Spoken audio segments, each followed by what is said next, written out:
Welcome to my YouTube channel. आज के इस वीडियो में हम मौर्य वंश से संबंधित 50 प्रश्न उत्तर जानेंगे, वह भी बहुत कम समय में। इसमें से 40 प्रश्न सही करके हमें दिखाएं यदि ल्यूसेंट पढ़ते हैं तो।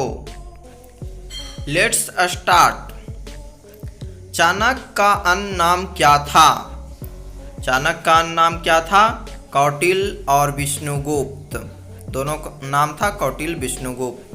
किसकी तुलना माकियावेली के प्रिंस से की जाती है? कौटिल्य का अर्थशास्त्र। वह शासक कौन था जिसने राज सिंहासन पर बैठने के लिए अपने बड़े भाई सुसीम की हत्या की थी? अशोक। अशोक महान था जो बड़े भाई की हत्या किया था। अशोक की वह पत्नी कौन थी जिसने उसको प्रभावित किया था? कारूबाकी। वीडियो अच्छा लग रहा है तो लाइक कर दीजिए, कमेंट करिए, अपने दोस्तों के पास शेयर करिए।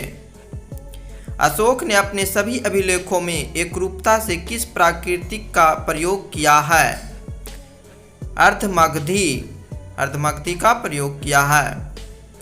बिंदुसार ने विद्रोहियों को कुचलने के लिए अशोक को कहाँ भेजा था? तक्षशिला। तक्षशिला भेजा था अशोक को। वह व्यक्ति कौन है जिसका नाम देवान प्रियदर्शी भी था? अशोक का।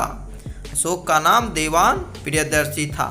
मौर्य, गुप्त, कुषाण, कण्व प्राचीनतम राजवंश कौन है? इनमें से कौन प्राचीनतम राजवंश है?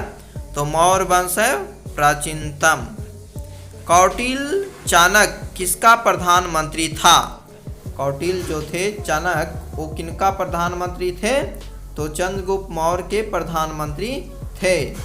कलिंग विजय के उपरांत अशोक महान ने किस धर्म को अंगीकार कर दिया था?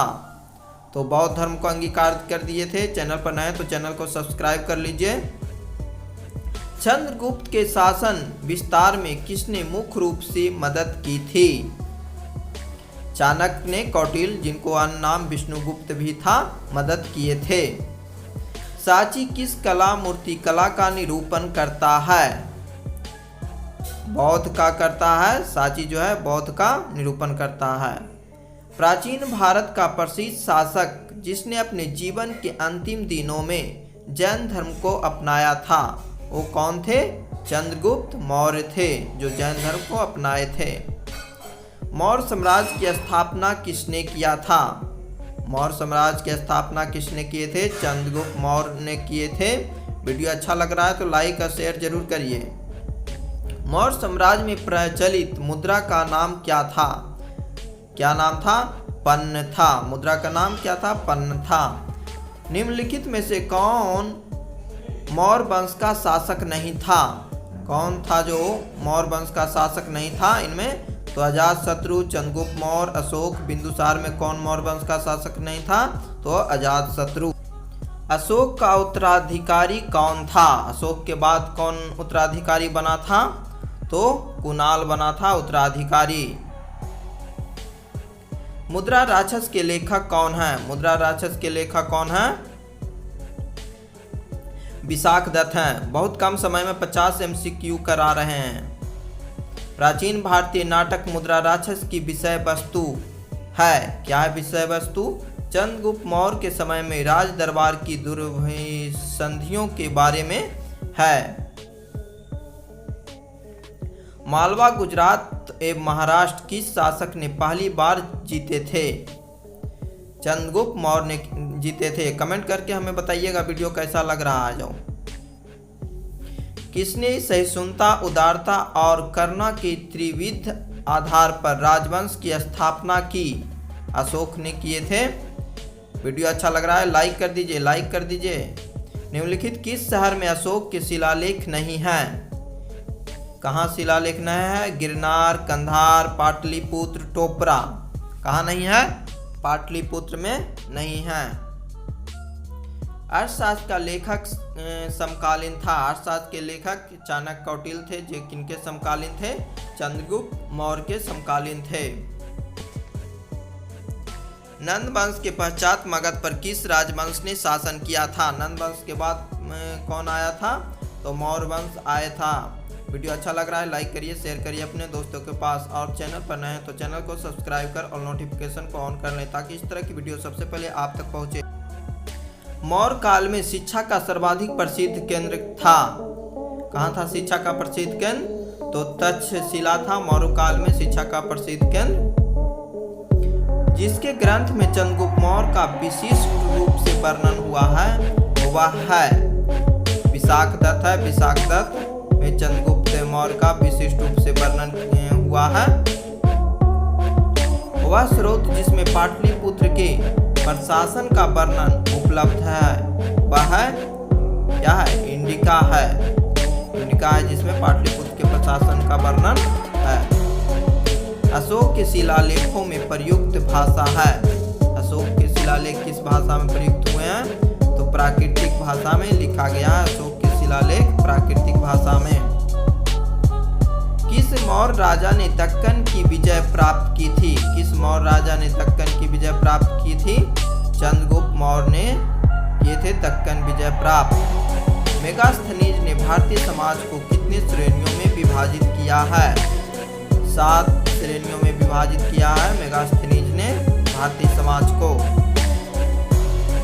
कौटिल्य के अर्थशास्त्र में किस पहलू पर प्रकाश डाला गया है? कौटिल्य के अर्थशास्त्र में किस पहलू पर प्रकाश डाला गया है? राजनीतिक नीतियों के बारे में प्रकाश डाला गया है। निम्न में से कौन सा क्षेत्र अशोक के साम्राज्य में सम्मिलित नहीं था? कौन नहीं सम्मिलित था? इसमें से अफगानिस्तान, बिहार, श्रीलंका, कलिंग कौन नहीं था? तो श्रीलंका नहीं था। पाटलिपुत्र को किस शासक ने सर्वप्रथम अपनी राजधानी बनाई थी? पाटलिपुत्र को सबसे पहले कौन राजधानी बनाया था? तो चंद्रगुप्त मौर्य ने बनाया था पाटलिपुत्र को सर्वप्रथम अपनी राजधानी।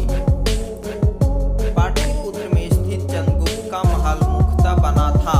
पाटलिपुत्र में स्थित चंद्रगुप्त का महल किसका बना हुआ था? तो लकड़ी का बना था। वीडियो अच्छा लग रहा है लाइक जरूर कर दीजिए आप लोग।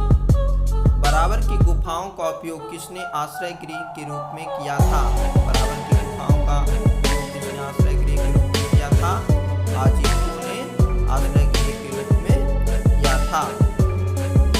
इस अभिलेख से यह साबित होता है कि चंद्रगुप्त का प्रभाव पश्चिम भारत तक फैला हुआ था। रुद्र दामन का जूनागढ़ अभिलेख से प्राप्त होता है। केवल वह स्तंभ जिसमें अशोक ने स्वयं को मगध का सम्राट बताया है। भाब्रू स्तंभ लेख में मगध का सम्राट बताया गया है। प्रथम भारतीय साम्राज्य स्थापित किया गया था। किसके द्वारा किया गया था? तो चंद्रगुप्त मौर्य द्वारा प्रथम भारतीय साम्राज्य के स्थापित किया गया था। उत्तरांचल में अशोक का एक शिलालेख स्थित है। उसका नाम क्या है? कालसी में। तो उत्तरांचल में अशोक का एक शिलालेख है कालसी में। सांची का स्तूप किसने बनवाया था? बार बार एग्जाम में पूछा जाता है कि सांची का स्तूप किसने बनाया था? तो अशोक महान ने बनाया था। अशोक के शिलालेखों को पढ़ने वाला प्रथम अंग्रेज कौन था? यह भी एग्जाम में पूछा जाता है बार बार। तो जेम्स प्रीसम ने सर्वप्रथम पढ़ा था। कलिंग युद्ध की विजय तथा क्षत्रियों का वर्णन अशोक के किस शिलालेख में है? तो शिलालेख 13 में वर्णन है। प्रसिद्ध यूनानी राजदूत मेगास्थनीज भारत में किसके दरबार में आए थे? एग्जाम में बार बार पूछा जाता, याद रखिएगा कि मेगास्थनीज चंद्रगुप्त मौर्य के दरबार में आए थे। चंद्रगुप्त मौर्य सेल्कस को कब पराजित किया था? सेल्कस निकेटर को चंद्रगुप्त कब पराजित किया था? तो 305 ईसा पूर्व में। कौन सा मौर्य शासक जनता के संपर्क में रहता था? कौन रहता था? तो अशोक महान रहते थे जनता के संपर्क में। वीडियो अच्छा लग रहा है लाइक करिए, कमेंट करिए। अशोक ने 261 ईसा पूर्व में कलिंग को जीतने के बाद क्या किया? भारी रक्तपात देखकर युद्ध की नीतियों को सदा के लिए त्याग दिया था। अशोक के अधिकांश अभिलेख किस भाषा व लिपि में हैं? किस भाषा लिपि में है? तो प्राकृतिक व ब्राह्मणी में है। किस ग्रंथ में चंद्रगुप्त मौर्य के लिए बिरसल शब्द का प्रयोग किया गया है? मुद्रा राक्षस में चंद्रगुप्त के मौर्य के लिए बिरसल शब्द का प्रयोग किया गया है। किस ग्रंथ में शूद्रों के लिए आर शब्द का प्रयोग हुआ है। किस ग्रंथ में शूद्रों के लिए आर्य शब्द का प्रयोग हुआ है? तो अर्थशास्त्र में। आप लोगों से निवेदन है, कृपया चैनल पर नए हैं तो चैनल को सब्सक्राइब कर और नोटिफिकेशन को ऑन कर लें ताकि इस तरह की वीडियो सबसे पहले आप तक पहुंचे। और वीडियो अच्छा लगे तो लाइक करिए, कमेंट करिए, अपने दोस्तों के पास शेयर भी करिए।